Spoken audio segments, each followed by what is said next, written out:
President Biden will travel to Selma, Alabama later today to commemorate the 58th anniversary of Bloody Sunday, a landmark event for the civil rights movement and for the late Congressman John Lewis.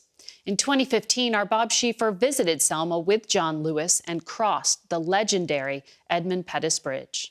This week marks 50 years since the shooting of Jimmy Lee Jackson, whose death at the hands of a highway patrolman at a peaceful protest inspired one of the iconic events of the civil rights movement, the Selma, Alabama March. Movement leaders had chosen Selma as the place to dramatize the demand for the right to vote.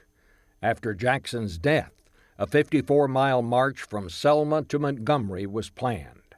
Fiery young activist John Lewis was one of the leaders. We are marching to our state capital to dramatize to our nation and to the world our determination to win first-class citizenship. But the march was not to be. The protesters ran into trouble soon after they started as they tried to cross the Edmund Pettus Bridge. I had never been to Selma, but with the anniversary of that march looming, I went there yesterday and walked across that bridge with now Congressman John Lewis and asked him what was going through his mind on that fateful day. We were marching in twos in an orderly, peaceful, nonviolent fashion on our way to Montgomery to dramatize to the nation that people wanted to register to vote. I really thought we would be arrested and jailed that day. When did you realize, when you got to the high point here, that's when you saw all of the law enforcement people down there? We saw down below the state troopers, and behind the state troopers was the sheriff posse on horseback. You have to disperse. And we got to the bottom of the bridge. See that they turn around and disperse. And they came toward us, beating us with nightsticks, using tear gas and trampling us with horses. You were right in the front. And I was in the very front. so you were among the first that was hit. I was the first person to be hit, and I still have the scar on my forehead. And I was knocked down. My legs just went out from under me. I thought I was going to down this bridge.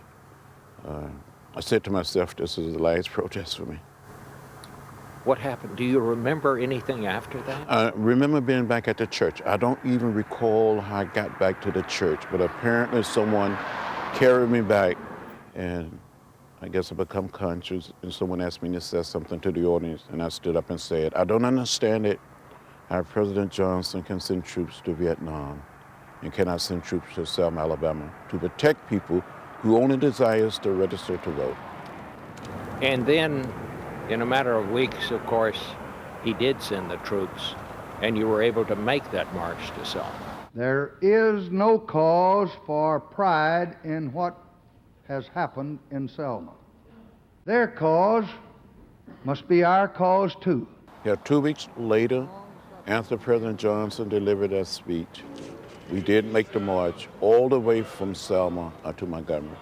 It was a sea of humanity marching on this highway. And you did have people protecting you then, all the way? All the way, people inspecting the bridges along the way, guarding the camps that night.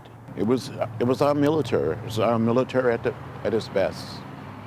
You know, Congressman, a lot of people who were not there, who didn't know how it was, they don't know how different it is now.